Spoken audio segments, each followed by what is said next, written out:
नमस्कार दोस्तों, आप सभी का स्वागत है फिर से हमारे YouTube चैनल में। आज भी हम आपके लिए लेके आए हूँ बाबा नीम करोली महाराज जी से रिलेटिव कथाएं, उनकी लीलाएं।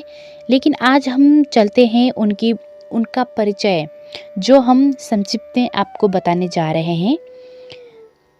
युवा अवस्था को छूते वय का कौपीनिकधारी जटायुक्त एक जोगी चिमटा हुआ कमंडल लिए ग्राम नीम करोरी जिला फरीदाबाद उत्तर प्रदेश से होते हुए संभवतः गंगा स्नान हेतु फरीदाबाद जा रहे थे। वह और मुख कमंडल के तेज से प्रभावित हो ग्रामवासियों ने जोगी से आग्रह किया ग्राम में बस जाने को। जोगी ने गंगा स्नान के बाद पुनः वही लौट आने का आश्वासन दे दिया और बाबा नीम करोली महाराज बाबा लक्ष्मण दास बनकर नीम करोली में रहने लगे। जी हाँ, नीम करोली बाबा जी का नाम लक्ष्मण दास था, लेकिन वो लक्ष्मण दास बनकर नीम करोली में रहने लगे। उत्तर प्रदेश के आगरा जिले के नागौन ग्राम समूह के अकबरपुर ग्राम में एक कुलीन संभ्रांत ब्राह्मण परिवार में जन्मे।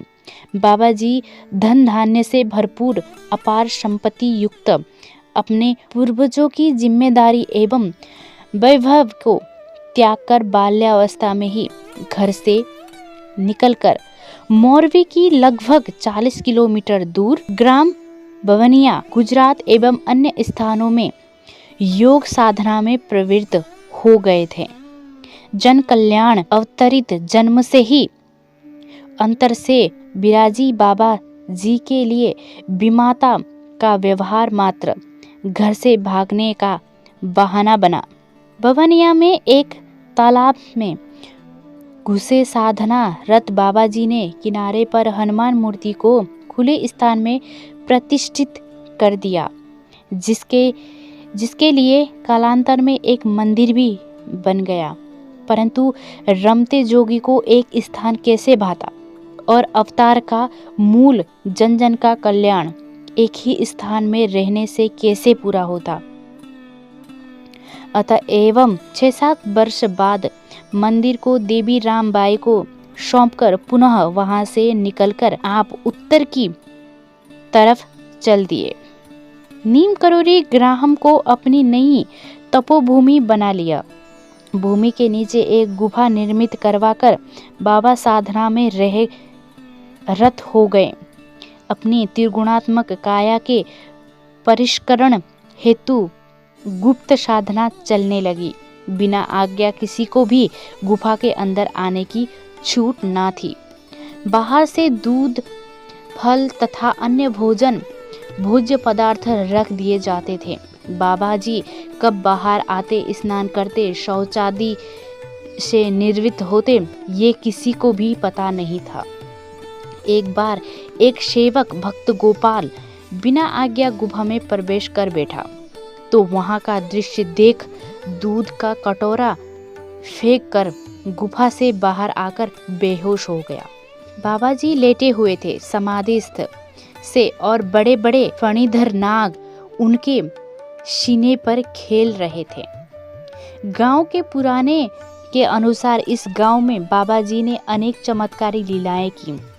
अपने को नितांत गुप्त रखकर वो ग्रामवासियों से केवल सखा भाव से ही बर्ताव करते रहे। हास परिहास, खेल कूद आदि में अनेक प्रकार के चमत्कार भी दिखाते। जैसे आम की बगिया में इधर एक डाल से लुप्त होकर उधर दूसरी डाल पेड़ पर दिखाई जाना। गुफा में बंद रहने पर भी द्रुतगति सवारियों में आरूढ़ ग्रामवासियों से पूर्ण ही गंगा स्नान हेतु घाटिया घाट फरीदाबाद अथवा वृंदावन पहुंच जाना और ग्रामवासियों के पुनः लौटने पर गुफा में बंद पाए जाना। नए कुएं में जल के खारे निकल जाने पर कुएं में कुछ बोरी चीनी के डलवाकर मीठा कर देना, जो आज भी उसी प्रकार मीठा है। निसंतान श्री राम सेवक के पिता द्वारा महाराज जी ने कहने पर उक्त कुआं खुदवाने के फलस्वरूप उन्हें संतान प्राप्त करवा देना।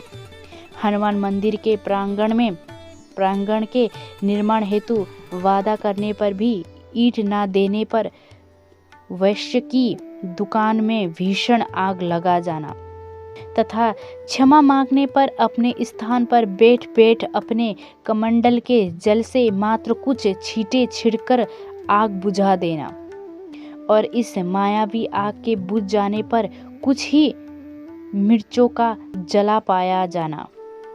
महाराज जी के आदेश के विपरीत एक व्यक्ति द्वारा स्थापित मेले में से तरबूज चुराने के फलस्वरूप उसके पांव का रेल की पटरियों को पार करते वक्त रेल की पटरियों में चिपक जाना तथा उनकी घबराहट से द्रवीभूत हो बाबा जी का संदेश भेजना कि वही सारा तरबूज खाओ और तब उसी व्यक्ति का तरबूज खा लेने पर छूट जाना आदि चमत्कार की कोई संख्या नहीं, परंतु तब भी सीधे साधे ग्रामवासी बाबा जी को और उनकी शक्ति को पहचान ना सके। उनके लिए ये एकमात्र कौतूक बनकर रह गया।